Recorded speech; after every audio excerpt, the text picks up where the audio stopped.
Islamic Brotherhood Television.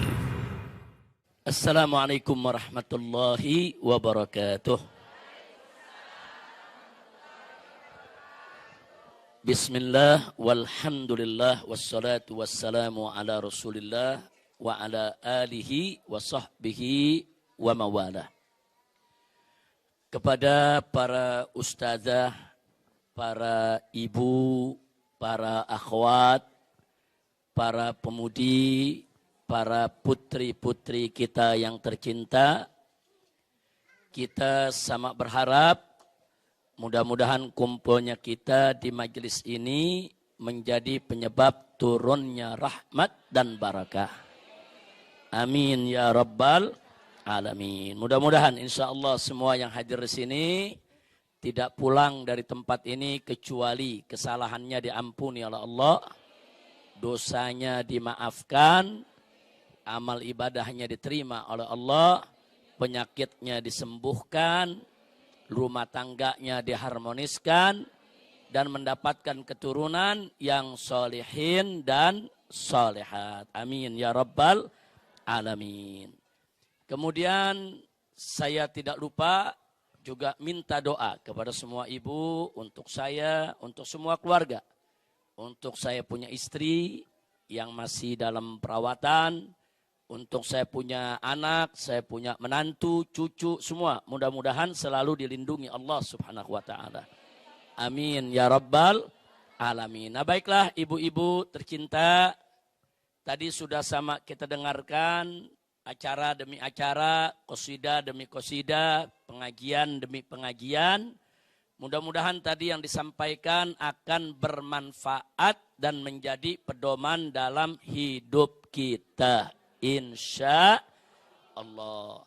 Tadi dalam pengajian kita lihat Habib Alwi bin Hasan bin Sumaid, yaitu memaparkan kepada kita kitab Al-Insanul Kamil li Abuya Sayyid Muhammad bin Alwi Al-Maliki. Ini satu kitab yang sangat mufid, luar biasa. Satu kitab yang khusus membahas tentang sifat-sifat Nabi. Baik itu sifat-sifat khilqiyah maupun sifat-sifat khuluqiyah.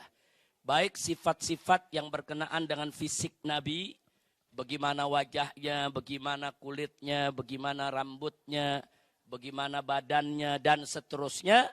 Juga sifat-sifat khuluqiyah, yaitu sifat-sifat akhlak Nabi kita Muhammad Sallallahu Alaihi Wasallam. Bagaimana sabarnya, bagaimana lembutnya, bagaimana adilnya, bagaimana cerdasnya, bagaimana piawainya, bagaimana adilnya, bagaimana beraninya, bagaimana kesatrianya. Jadi kita punya Nabi ini sosok yang sempurna. Makanya guru kami tercinta Abuya Sayyid Muhammad bin Alwi Al-Maliki radhiyallahu taala anhu wa an walidayhi memberi judul kitab tersebut dengan judul Al-Insanul Kamil, manusia yang sempurna. Nah, jadi karena itu ikuti pelajaran itu dengan baik Ibu, karena isinya luar biasa. Dan khusus bagi para ustazah, sangat penting sekali kitab tersebut dibuat pegangan untuk berdakwah. Jadi kalau kita mau dakwah nih, kita mau bicara tentang keadilan Nabi, mana dalilnya? Nah, di kitab itu ada. Kita mau bicara tentang sabarnya Nabi. Apa dalilnya? Apa peristiwa yang menunjukkan Nabi sabar? Di kitab itu ada. Jadi dikumpulkan per pasal dia. Ini dalil-dalil tentang sabarnya Nabi. Ini dalil-dalil tentang cerdasnya Nabi. Ini dalil-dalil tentang lembutnya Nabi. Ini dalil-dalil tentang keberanian Nabi. Dan seterusnya. Dan seterusnya. Jadi kalau para ustazah itu cocok buat dipegang sebagai bahan untuk berdakwah. Insya Allah. Nah yang kedua, Al-Habib Muhammad Hanif bin Abdurrahman Al-Attas itu membahas tadi kitab Nizamul Usrah fil Islam. Nah, Adabul Islam fi Nizamil Usrah. Ini juga karangan Abuya. Ini tentang yaitu bagaimana adab kita berumah tangga. Tadi sudah dijelaskan. Nanti di sana tuh ada tentang hak dan kewajiban suami, hak dan kewajiban istri. Kemudian bagaimana mengatasi segala problematika rumah tangga. Bagaimana kalau terjadi pertikaian antara suami dan istri. Lalu siapa yang wajib untuk merawat anak dan seterusnya. Tanpa harus ribut, tanpa harus berselisih, tanpa harus rame. Dalam kitab tersebut disebutkan solusi-solusi bagaimana mengatasi problem yang terjadi dalam sebuah rumah tangga. Nah ini juga sangat penting sekali, apalagi buat ibu-ibu rata-rata yang sudah berumah tangga. Jadi tahu apa haknya, tapi juga harus tahu apa kewajibannya. Nah mudah-mudahan dari kitab-kitab yang dibahas tadi, ini menjadi tazwid anfusina bil ulumin nafi'ah. Menjadi pembekalan untuk diri kita dengan ilmu yang manfaat. Mudah-mudahan ibu-ibu semua menjadi perempuan-perempuan solehah. Kita tahu bahwa dalam satu hadis sahih, Nabi mengatakan alaihi salatu wassalam, ad-dunya mata, fa khairul mata'iha al-mar'atus solehah. Bahwa dunia ini sebetulnya perhiasan atau perbendaharaan ya ikhwan. Nah sebaik-baiknya perhiasan yang ada di dunia ini adalah al-mar'atus solehah, perempuan yang solehah. Jadi perempuan itu tidak dinilai dengan cantiknya, tidak dinilai dengan yaitu penampilannya, tapi dinilai dengan akhlaknya. Semakin baik akhlaknya, maka semakin indah wanita tadi sebagai perhiasan kehidupan di dunia ini. Dan juga akan menjadi perhiasan yang indah di surga Allah subhanahu wa ta'ala. Nah jadi sekali lagi perempuan yang soleha ini penting sekali untuk ibu-ibu berjuang bagaimana menjadi perempuan soleha. Mudah-mudahan semua menjadi perempuan soleha. Amin ya rabbal alamin. Dan kemudian Nabi menjelaskan dalam hadis yang lain. Perempuan yang soleha itu bagaimana sih? Perempuan yang bagus itu bagaimana sih? Nabi mengatakan dalam hadis sahih yang lainnya yang diriwayatkan oleh Imam Nasai, juga Imam Al-Hakim, Al-Syarti Sahih Bukhari Muslim. Di mana dikatakan khairun nisa, sebaik-baiknya perempuan itu. Jadi kalau kita mau tahu siapa itu perempuan soleha. Jadi siapa itu perempuan yang terbaik. Nabi mengatakan khairun nisa kepada para sahabat ini. Nabi katakan sebaik-baiknya wanita adalah idza nadzarta ilaiha sarratka. Jadi sebaik-baiknya istri bagi seorang suami adalah jika engkau melihat memandangnya, engkau akan senang. Jadi kalau suami melihat istri, terus senang hatinya, tenang hatinya, sejuk hatinya, itu ciri kalau perempuan itu soleha. Hati-hati bu, kalau suami ngelihat kita gedek aja bawaannya. Hati-hati, kita mesti introspeksi diri. Kita pengen bagaimana suami itu kalau ngelihat kita tuh sayang, kalau ngelihat kita tuh senang, kalau ngelihat kita tuh senyum. Saudara ini penting karena itu salah satu ciri istri soleha. Yang kedua kata Nabi alaihi salatu wassalam, wa idza amartaha ata'atka. Dan kalau kau para suami memerintahkan si istri tadi, maka si istri tadi niscaya taat kepadamu. Itu ciri perempuan soleha, yaitu taat kepada suami. Jadi kalau ada yang tanya apa hukum taat kepada suami, hukumnya wajib.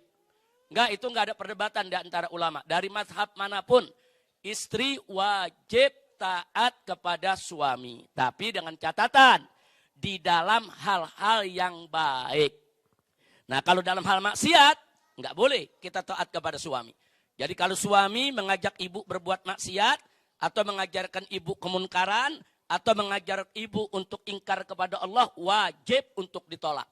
Karena Nabi mengatakan dalam hadis yang lainnya, la ta'ata li makhlukin fi maksiatil khaliq. Enggak ada taat kepada makhluk yang manapun, termasuk kepada suami. Kalau diajak maksiat kepada Allah. Innamat ta'atu fil ma'ruf, kata Nabi. Sesungguhnya ketaatan itu hanya berlaku dalam kema'rufan, hanya berlaku dalam kebaikan. Nah, jadi begini. Santri wajib taat kepada kiainya selama kiainya ikut Allah dan Rasulnya. Itu enggak ada perbedaan. Tapi kalau kiainya udah nyeleweng dari hukum Allah dan Rasulnya, enggak boleh kita taati. Justru sang kiai harus diperingatkan, disadarkan. Rakyat wajib taat kepada penguasa. Wajib, saudara. Enggak ada perbedaan di antara ulama. Kita wajib taat kepada pemerintah, kita wajib taat kepada penguasa, kita wajib taat kepada pejabat yang berwenang selama mereka tidak memerintahkan atau mengambil kebijakan yang bertentangan dengan hukum Allah dan Rasulnya. Selama mereka memerintahkan yang baik, buat aturan yang baik, wajib kita taati. Tapi kalau mereka buat aturan yang bertentangan dengan syariat, haram untuk kita taati. Nah, begitu juga anak wajib taat kepada orang tua, wajib taat kepada ibunya, wajib taat kepada bapaknya, saudara. Selama si orang tua memerintahkan kebaikan. Tapi kalau ibu bapaknya memerintahkan untuk ingkar kepada Allah, ingkar kepada Nabi, haram untuk ditaati. Begitu juga murid, wajib taat kepada gurunya. Wajib, nggak ada perbedaan pendapat di antara ulama. Murid dimanapun wajib hormat kepada gurunya, tunduk kepada gurunya, cinta kepada gurunya. Tapi selama si guru tidak menentang Allah dan Rasulnya. Nah, jadi ibu-ibu jangan pernah salah paham, karena saya lihat sekarang ini kadang-kadang ada murid diajar cinta kepada guru sampai disuruh maksiat mau. Nah, ini nggak benar nih. Nah, makanya jangan sampai terjadi. Jangan sampai terjadi, nggak boleh. Guru sehebat apapun, guru semulia apapun, guru setinggi apapun, memang wajib kita cintai, wajib kita hormati, wajib kita muliakan. Tapi begitu dia menyuruh kita maksiat, haram untuk kita taati. Nah, kira-kira jelas, Bu?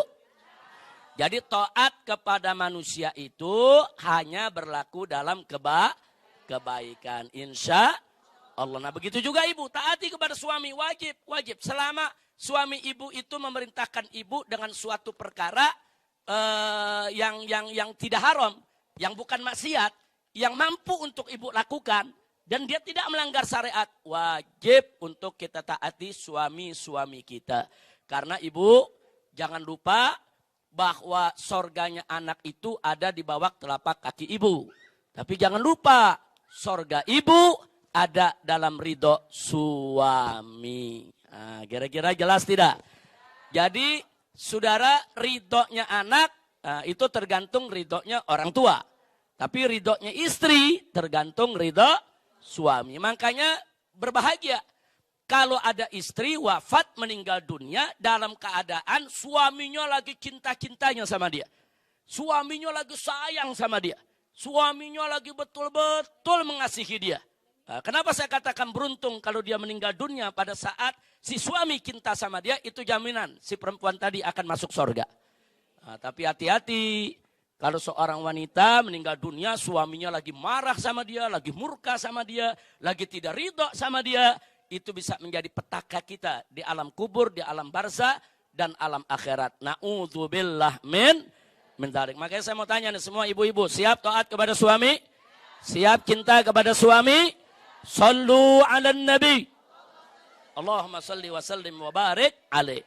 Yang ketiga, tadi kan disebutin, bahwa kata Nabi khairun nisa, sebaik-baiknya perempuan, ini perempuan soleha, yang pertama, idza nazarta ilaiha sarratka.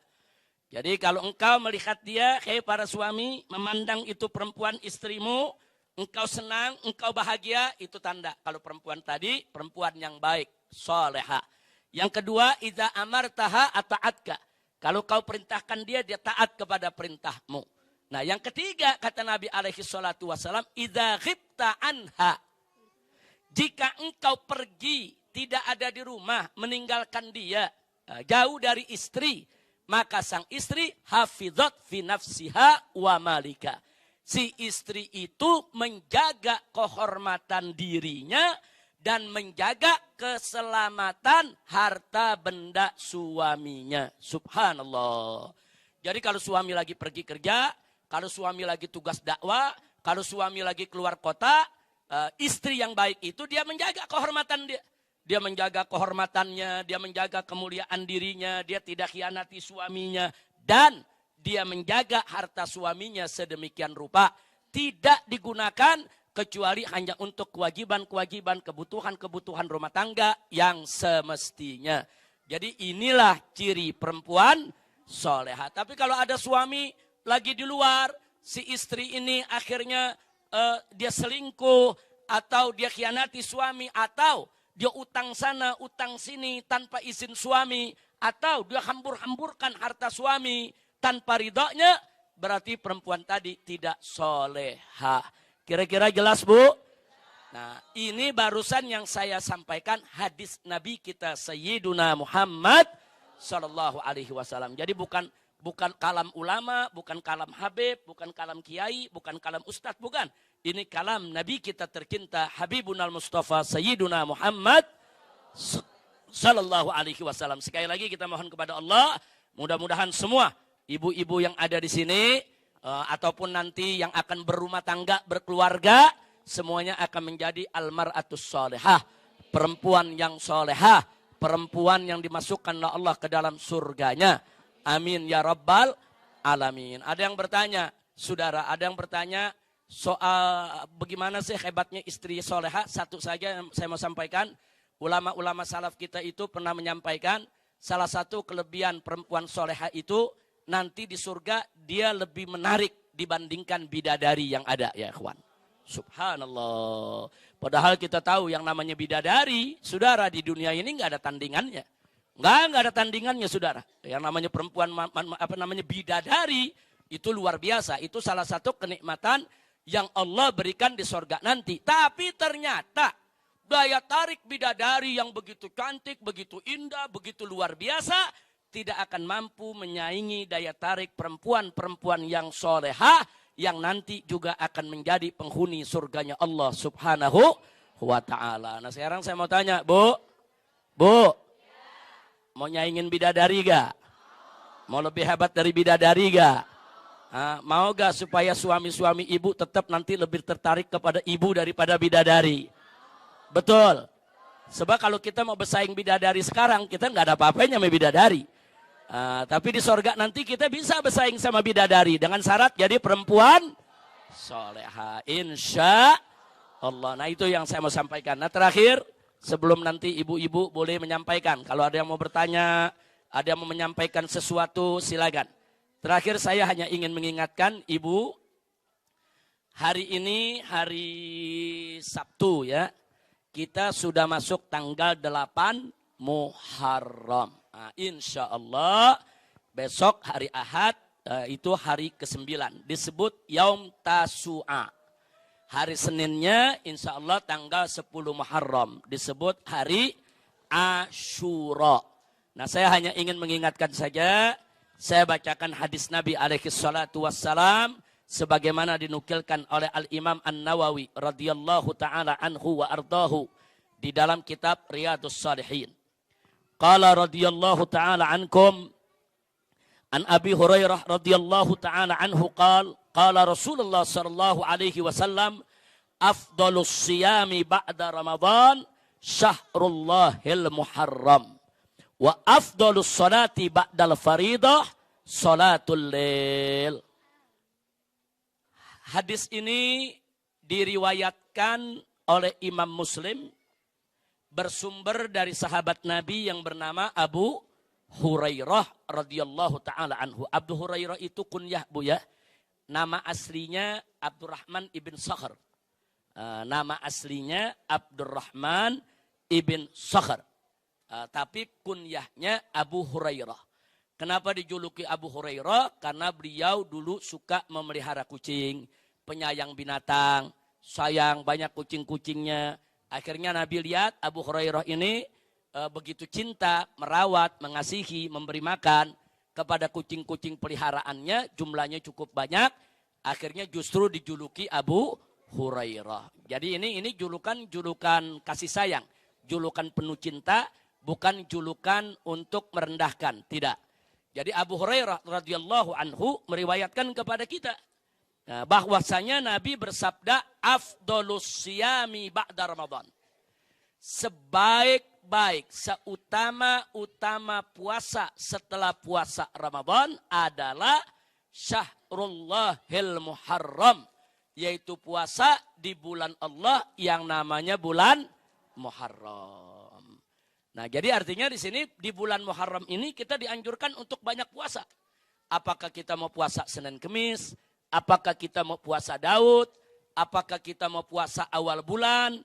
Apakah kita mau puasa Ayyamil Bid? Yaitu puasa di tengah bulan. Saudara. Nah jadi sangat dianjurkan untuk memperbanyak puasa di bulan Muharram. Bahkan Nabi mengatakan puasa di bulan Muharram sebaik-baiknya puasa setelah puasa Ramadan. Nah jadi perbanyaklah di bulan Muharram ini. Jadi kalau ada yang tanya amal apa sih di bulan Muharram yang terbaik? Salah satunya banyak puasa sunnah insya Allah. Nah kemudian hadis yang lain yang perlu kita lihat di sini khusus tentang Asyura.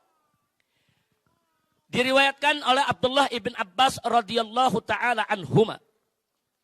Beliau mengatakan anna Rasulullah sallallahu alaihi wasallam shoma Asyura wa amara bisiyami. Ini hadisnya muttafaqun alaih. Kalau disebut muttafaqun alaih berarti riwayat Bukhari dan Muslim.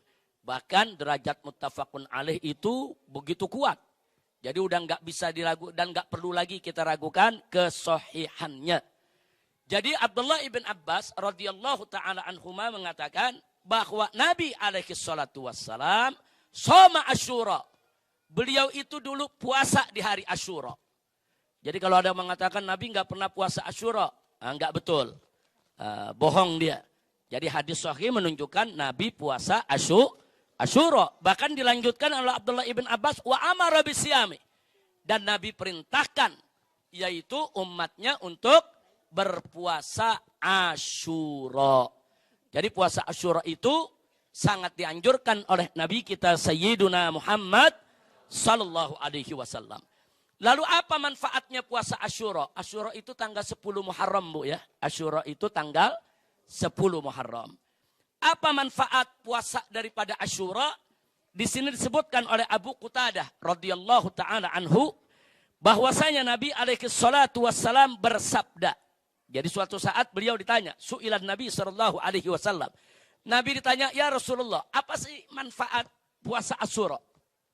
Dijawab oleh Nabi alaihi salatu wassalam, "Yukaffiru sanatal madiyah." Masya Allah. Yukaffiru sanatal madiyah artinya puasa Asyura itu menjadi penebus dosa. Penebus kesalahan yang pernah kita lakukan di tahun yang baru lalu ya kawan. Subhanallah. Ini kan kita sekarang masuk tahun baru nih. Tahun baru 1444 Hijriah. Nah bisa jadi di tahun kemarin 1443 Hijriah kita banyak bikin dosa, kita banyak bikin maksiat, kita banyak berbuat kemunkaran, baik yang besar maupun yang kecil, yang disengaja maupun tidak disengaja. Baik yang kita sudah mohon maaf kepada Allah ataupun belum, kita mohon ampun kepada Allah. Nah sekarang dosa-dosa yang sekian banyak di tahun yang lalu itu, salah satu cara untuk menghapusnya, untuk menebus daripada dosa-dosa tadi adalah puasa Asyura. Maka itu saya anjurkan ibu-ibu yang ada di sini, jangan sampai hari Senin besok luput daripada puasa Asyura-nya. Nah, tapi bagi ibu-ibu yang sedang datang bulan, yang menstruasi atau haid, tidak bisa puasa, nggak apa-apa. Kan bisa kita puasa hari lain selama di bulan Muharram. Karena bulan Muharram ini memang bulan untuk perlu kita isi dengan puasa sunnah. Tapi bagi mereka yang bersih, tidak datang bulan, tidak menstruasi, maka kita harapkan ibu-ibu bisa puasa di hari Senin, puasa Asyura. Karena itu puasa sangat dianjurkan oleh Nabi kita Muhammad sallallahu alaihi wasallam. Lalu bagaimana dengan puasa yang tanggal 9-nya? Nah, di sini perlu saya sampaikan Ibu, salah satu kebiasaan Nabi kita Sayyiduna Muhammad sallallahu alaihi wasallam atau satu hal yang paling sering beliau perhatikan. Beliau tidak mau perilaku ibadah tradisi umat Islam ini disama-samakan dengan tradisi ibadah perilaku umat agama lain. Nah, ternyata di kota Madinah itu pada saat Nabi hidup dulu, umat Yahudi pun juga berpuasa di tanggal 10 Muharram. Mereka berpuasa, tadinya luput dari perhatian Nabi kita. Pokoknya dari mulai di kota Mekah, Nabi sudah puasa Asyura. Jadi kalau ada yang bilang Nabi di kota Mekah belum puasa Asyura, enggak. Yang betul, Nabi dari mulai di di kota Mekah sudah puasa Asyura. Kenapa ini saya garis bawahi? Sebab ada yang menuduh begini. Itu kan Muhammad itu puasa Asyura niru-niru orang Yahudi. Begitu sampai Madinah baru puasa Asyura ikut-ikutan Yahudi. Enggak betul. Nabi sebelum ketemu Yahudi, Nabi sebelum hijrah ke Madinah, Nabi sudah puasa Asyura di kota Makkah sebelum beliau hijrah. Nah, begitu beliau hijrah, saudara, kebiasaan itu tetap beliau laksanakan. Hanya saja, begitu di tahun-tahun terakhir sebelum beliau wafat, saudara, beliau perhatikan, ini setiap tanggal 10 Muharram, Yahudi-Yahudi ini kelihatannya ada yang berpuasa, yang berbuat baik, yang seperti berhari raya juga. Ada apa sebetulnya? Nah, kemudian Nabi tanya kepada mereka, ada apa kalian ini kok tanggal 10 kok kelihatannya berpuasa, bahagia, merayakan.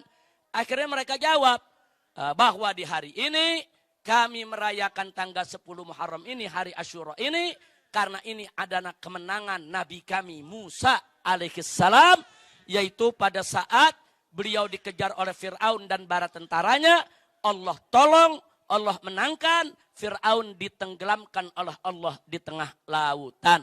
Itu terjadinya pada tanggal 10 Muharram. Akhirnya apa jawab Nabi?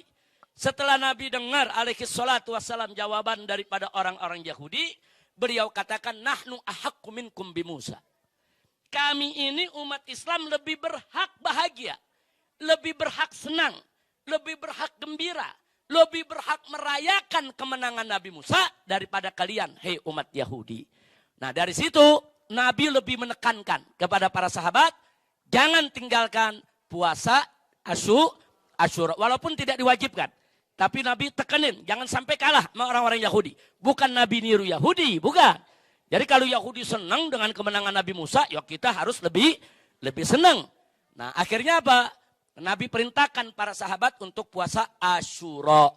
Cuma jangan disamakan dengan puasanya Yahudi. Bagaimana caranya? Di situ Nabi mengatakan sebagaimana diriwayatkan. Saudara di sini kita lihat. Sebagaimana diriwayatkan oleh Abdullah ibn Abbas. Beliau berkata, la in baqitu ila qabilin la asumannat tase. Jika aku panjang umur, hidup di tahun yang akan datang, kata Nabi, niscaya pasti aku akan puasa mulai dari hari ke-9. Ini namanya kalau dalam ilmu usul fikih, ini sunnatun hammiyah. Yaitu suatu sunnah Nabi yang baru merupakan keinginan. Belum sempat dilakukan oleh Nabi. Belum sempat dikerjakan oleh Nabi. Tapi Nabi sudah punya azam. Nabi sudah punya niat. Nabi sudah punya himmah, keinginan. Kalau tahun depan aku panjang umur, aku puasa juga dari hari ke-9 disambung dengan hari ke-10. Ternyata Nabi tidak panjang umur, tahun berikutnya Nabi sudah tiada, ya ikhwan. Karena ini memang salah satu hadis di akhir-akhir daripada hidup Nabi alaihi salatu wassalam. Tapi sunnah hammiyah ini dalam konteks usul fikih termasuk sunnah Nabi. Yang kalau Nabi tidak bisa menjalankannya, kita umatnya sepatutnya menjaga keinginan Nabi alaihi salatu wassalam. Maka itu para ulama menganjurkan kita puasa 2 hari. Tanggal 9 dan tanggal 10. Lalu kalau nggak bisa bagaimana? Tanggal 9 kita nggak bisa puasa. Apa karena sakit? Apa karena musafir? Apa karena di rumah kita sedang ada acara, pernikahan dan lain sebagainya. Kita nggak bisa puasa tanggal 9, nggak apa-apa. Puasa tanggal 10 dan tanggal 11. Jadi kalau nggak bisa 9 dan 10, puasa 10 dan 11. Kalau 11-nya nggak bisa juga, nggak apa-apa. Puasa aja tanggal 10. Nah, boleh, 1 hari hanya tanggal 10. Kalau tanggal 10-nya nggak bisa juga, karena menstruasi atau ada halangan lainnya. Puasa kapan saja di bulan Muharram. Kira-kira jelas gak Bu? Insya Allah ini bisa kita amalkan. Amin ya Rabbal. Mau dosanya diampuni? Mau dosanya ditebus oleh Allah? Maka yuk rame-rame kalau tidak ada halangan. Hari Senin kita puasa Asyura. Nah kalau yang tidak berhalangan, puasa mulai besok. Yaitu tanggal 9 dan 10. Kalau yang berhalangan, puasa 10 dan 11. Kalau nggak bisa 2 hari begitu, ya sekurang-kurangnya puasa tanggal 10. Mudah-mudahan ibu semua diberikan sehat walafiat, bisa puasa, bisa menjalankan sunnah Nabi kita Sayyiduna Muhammad sallallahu alaihi wasallam. Nah itu saja yang bisa saya sampaikan. sekedar tambahan daripada pengajian ini, mudah-mudahan manfaat.